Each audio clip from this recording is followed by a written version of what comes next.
Channel. आज हम लोग क्लास 10 का जो टॉपिक है ट्रायंगल्स, इसकी एक्सरसाइज 6.3 से क्वेश्चन नंबर 15 एंड 16 को सॉल्व करेंगे।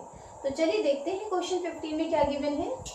अ vertical pole of length 6 metre cast a shadow 4 meter long on the ground and at the same time a tower casts a shadow 28 meter long.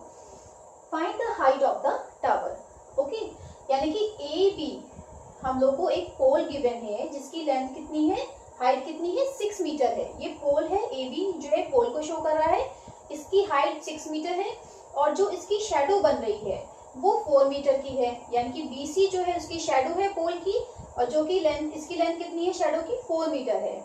अब हम लोग को एक tower की height पता करनी है, पी क्यू हम लोग ने एक टावर मान लिया और एट द सेम टाइम कहा गया है कि इस टावर की जो शेडो है वो 28 मीटर लॉन्ग है। यानी कि क्यू आर जो है वो टावर की शेडो को शो कर रहा है और 28 मीटर लॉन्ग है। ओके, और हम लोग को पी क्यू फाइंड आउट करनी है, यानी कि हाइट ऑफ द टावर क्या हो गई, पी क्यू हो गई। ये चीज हम लोग को फाइंड करनी है। तो चलिए इसका सोल्यूशन देखते हैं। सबसे पहले हम लोग को क्या पता है, हाइट ऑफ द पोल, और हाइट ऑफ द पोल कितनी है, ए बी है और वो कितने गिवन है, 6 metre. Then length of pole's shadow, pole की शेडो की लेंथ कितनी है, 4 मीटर गिवन है। तो यहाँ पे और उसको कितना मान रहे हैं, BC मान के चल रहे हैं। तो यहाँ पे BC लिख लेते हैं which is equal to 4 metre. देन हम लोग को QR जो है वो शेडो ऑफ टावर गिवन है, तो यहाँ पे लिख लेते हैं length of towers shadow which is QR और ये कितने गिवन है, 28 मीटर गिवन है। देन हम लोग को क्या फाइंड करना है, हाइट ऑफ द टावर। ठीक है, तो height of the tower PQ is equal to, ये चीज हम लोग को फाइंड आउट करनी है। ठीक है, अब देखिए यहाँ पे जो पोल होगा और जो टावर होगा, ठीक है, वो यहाँ पे वर्टिकली स्टैंड करेगा, यानी कि वो ग्राउंड से क्या बनाएगा, 90 डिग्री का एंगल बनाएगा, ऐसे वर्टिकल खड़ा होगा। ठीक है ना, इसी तरीके से यहाँ पे पोल भी 90 डिग्री का एंगल फॉर्म करेगा। तो बी पॉइंट पे यहाँ पे 90 डिग्री का एंगल फॉर्म हो रहा है और क्यू पे भी 90 डिग्री का एंगल फॉर्म हो रहा है। ओके, और यहाँ पे क्योंकि क्वेश्चन में गिवन है कि एट द सेम टाइम हम लोग को शेडो की लेंथ गिवन है, तो जब सन जो होगा वो उसकी डायरेक्शन में क्या होगा, जो शेडो होगी वो उसी के अकॉर्डिंग बनेगी। यानी कि जो angle of elevation of the sun होगा वो एट द सेम टाइम है, चाहे पोल के लिए हो चाहे टावर के लिए हो। तो मीन्स वो क्या होगा, वो सेम होगा। तो ये वाला जो एंगल होगा, एंगल ऑफ एलिवेशन, यानी कि इस पॉइंट से सन के लिए जो एंगल ऑफ एलिवेशन होगा वो क्या होगा, इस पॉइंट पे सेम होगा और इस पॉइंट पे भी सेम होगा। यानी कि पॉइंट सी पे भी सेम होगा, पॉइंट आर पे भी सेम होगा, angular elevation of the sun. Okay, तो अगर हम लोग इन दोनों ट्रायंगल्स को सिमिलर प्रूफ करा देंगे तो हम लोग को इनकी करस्पॉन्डिंग साइड्स के रेशियोज भी मिल जाएंगे और जिससे हम लोग जो है PQ की लेंथ निकाल सकते हैं, PQ की हाइट निकाल सकते हैं। ओके, तो क्या करते हैं, ट्रायंगल लेते हैं, कौन सा, ABC वाला ट्रायंगल और PQR वाला ट्रायंगल। तो यहाँ पे लिख देंगे कि in triangle ABC and triangle PQR, सबसे पहले क्या लिखेंगे, angle B is equal to angle Q। ठीक है, और रीजन क्या हो गया, ईच ऑफ 90 डिग्री, क्योंकि वर्टिकली है तो इसलिए ये ग्राउंड से 90 डिग्री का एंगल फॉर्म करेंगे। उसके बाद एंगल R और एंगल C ये भी इक्वल होंगे, angle C is equal to angle R। और यहाँ पे इसका रीजन क्या हो गया, angular elevation of the sun. ठीक है, तो angle of elevation of the sun जो होगा वो टावर के लिए भी सेम होगा और पोल के लिए भी सेम होगा, इसलिए ये दोनों एंगल्स कैसे हो गए, इक्वल हो गए। तो एंगल एंगल वाली प्रॉपर्टी हम लोग को मिल गई और दोनों ट्राइंगल्स कैसे होंगे, सिमिलर हो जाएंगे. सो दिस इंप्लाइज दैट कि triangle ABC is similar to triangle PQR. और यहाँ पे रीजन क्या हो जाएगा, बाय AA सिमिलैरिटी. ओके, तो बाय AA सिमिलैरिटी दोनों ट्राइंगल्स कैसे हो गए, सिमिलर प्रूफ हो गए. तो जब सिमिलर प्रूफ हो गए हैं तो जो करस्पॉन्डिंग साइड्स के जो रेशियोज होंगे वो भी कैसे होंगे, इक्वल होंगे. ओके, तो करस्पॉन्डिंग साइड हम लोग वही लेंगे जो कि हम लोग को पता है और जो हम लोग को निकालनी है. ओके, तो यहाँ पे क्या हो जाएगा, रेशियो ले लेते हैं. तो दिस इम्प्लाइज दैट कि AB upon PQ is equal to BC upon QR. Okay, और यहाँ पे रीजन क्या हो गया, corresponding sides of similar triangles. Similar triangles है इसलिए उनकी करस्पॉन्डिंग साइड्स के रेशियोज भी इक्वल होंगे. तो यहाँ पे इनकी वैल्यूज पुट कर देते हैं. तो दिस इम्प्लाइज दैट AB की वैल्यू क्या है, 6 है, upon PQ is equal to 4 upon 28. So this implies that PQ इधर शिफ्ट करेंगे, क्रॉस मल्टीप्लाई कर लेंगे तो क्या हो जाएगा, 6 multiply by 28 is equal to 4 into PQ. So 6 into 28 और ये 4 यहाँ पे डिवीजन में आ जाएगा. ओके, तो 4 से ही 28 कैंसिल हो जाएगा 7 टाइम्स और 7 6 42. तो 42 मीटर जो है वो किसकी हाइट है, टावर की हाइट है. ओके, सो ये हम लोग का आंसर हो गया. तो चलिए नेक्स्ट क्वेश्चन 16 देखते हैं. क्वेश्चन 16 में क्या गिवन है, if AD and PM are medians of the triangle ABC and PQR respectively. Okay, and where triangle ABC is similar to triangle PQR. ABC वाला triangle similar given है PQR के. तो हम लोग को प्रूफ कराना है कि AB upon PQ is equal to AD upon PM. तो क्वेश्चन में हम लोग को क्या गिवन है, ABC ट्राइंगल में AD जो है वो मीडियन गिवन है. इसी तरीके से PQR वाले ट्राइंगल में जो PM है वो इसकी मीडियन है. तो मीडियन जो होती है वो क्या करती है, मीडियन एक वो लाइन होती है जो कि वर्टेक्स से जब डाली गई तो अपोजिट साइड के मिड पॉइंट को मिलाती है. यानी कि यहाँ पे क्या हो जाएगा, AD वाली जो लाइन है वो BC को बाइसेक्ट करेगी. इसी तरीके से जो PM वाली जो लाइन है मीडियन है वो QR वाली साइड को बाइसेक्ट करेगी. बाइसेक्ट करने का मतलब कि QM is equal to MR और BD is equal to TC. Okay, तो जब हम लोग को दोनों ट्राइंगल सिमिलर दिए गए हैं, देखिए ABC वाला जो ट्राइंगल है वो सिमिलर है ट्राइंगल PQR के. ओके, और यहाँ पे हम लोग को फाइंड आउट क्या करना है, AB अपॉन PQ ये वाली साइड का रेशियो चाहिए और साथ में AD अपॉन PM का रेशियो चाहिए. ओके, तो अगर हम लोग ये वाला ट्राइंगल ABD वाला जो ट्राइंगल है, दिस ट्राइंगल, इस ट्राइंगल को अगर हम लोग PQM वाले ट्राइंगल के सिमिलर प्रूफ कर दें तो हम लोग को ये रेशियो मिल जाएगा, है ना, करस्पॉन्डिंग साइड के रेशियो मिल जाएंगे. तो देखिए जो चीज हम लोग को गिवन है उसी से ही हेल्प मिल जाएगी.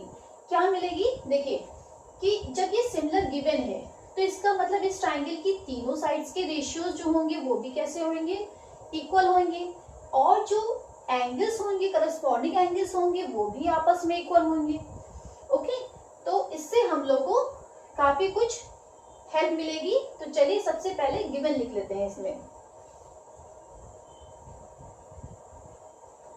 क्या गिवन है, in triangle ABC and triangle PQR, AD and PM are medians respectively.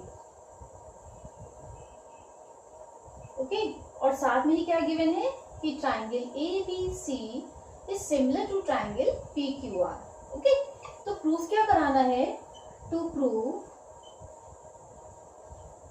AB upon PQ is equal to AD upon PM, ये प्रूफ कराना है। तो हम लोग क्या लेंगे, because triangle ABC is similar to triangle PQR।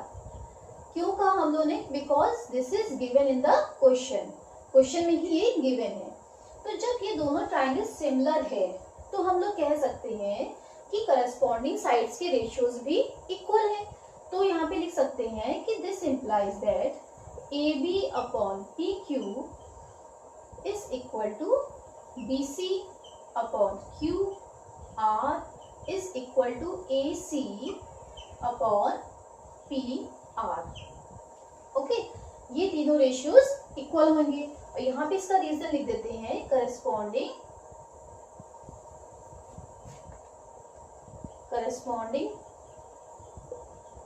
sides of similar triangles। ठीक है ना, सिमिलर ट्राइंगल्स है और उनकी करस्पॉन्डिंग साइड्स है, इसलिए इनके रेशियोज सेम है। ओके, और इसको हम लोग इक्वेशन नंबर 1 मान लेते हैं। ओके, उसके बाद देखिए कि यहाँ पे क्योंकि मीडियन गिवन है, AD मीडियन गिवन है, तो ये BC को बाइसेक्ट कर रही है, यानी कि BC इक्वल टू क्या हो जाएगा, 2BD लिख सकते हैं। और इसी तरीके से यहाँ पे PM मीडियन है, इसलिए हम लोग क्या कह सकते हैं कि QR is equal to 2QM। Okay, तो यहाँ पे लिख देंगे कि because median bisects the opposite side को बाइसेक्ट करती है median, so this implies that कि 2BD is equal to BC and 2QM is equal to QR। Okay, और इसको हम लोग इक्वेशन नंबर 2 मान लेते हैं। ओके, तो यहाँ पे क्या करेंगे, putting values of equation 2 in equation 1। Equation 2 की वैल्यूज जो है उसको हम लोग इक्वेशन 1 में पुट कर देते हैं। उसमें भी हम लोग को यही दोनों रेशियो चाहिए, हम लोग को इस रेशियो की जरूरत नहीं है, क्योंकि हमें ये वाला ट्राइंगल चाहिए ना, ABD वाला ट्राइंगल और PQM वाला ट्राइंगल। तो इसमें BD साइड चाहिए और QM साइड चाहिए, तो फिर हम लोग इसको अननेसेसरी क्यों लेंगे, इसको नहीं लेते हैं। ठीक है, तो यहाँ पे लिख लेते हैं, this implies that AB upon PQ is equal to 2BD upon 2QM। Okay, ये कैंसिल हो गया। ठीक है, और इसको हम लोग इक्वेशन नंबर 3 मान लेते हैं। ठीक है, एक तो हम लोग को साइड्स के रेशियोज मिल गए। अब क्योंकि दोनों ट्राइंगल सिमिलर हैं, ABC वाला ट्राइंगल सिमिलर है PQR के, तो हम लोग कह सकते हैं कि एंगल B जो है ये क्या है, करस्पॉन्डिंग एंगल है एंगल Q के, तो ये दोनों भी इक्वल होंगे। ओके, तो यहाँ पे लिख लेते हैं, कहेंगे angle B is equal to angle Q। और यहाँ पे इसका रीजन क्या हो जाएगा, because corresponding angles of similar triangles के ये करस्पॉन्डिंग एंगल्स है, क्योंकि ट्राइंगल ABC हम लोग को सिमिलर गिवन है PQR के।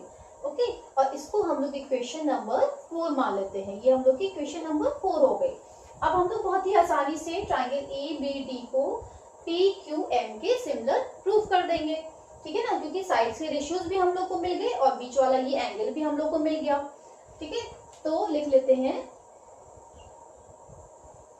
इन triangle ABD and triangle PQM angle B is equal to angle Q, और यहाँ पे रीजन क्या हो गया, बाय इक्वेशन 4।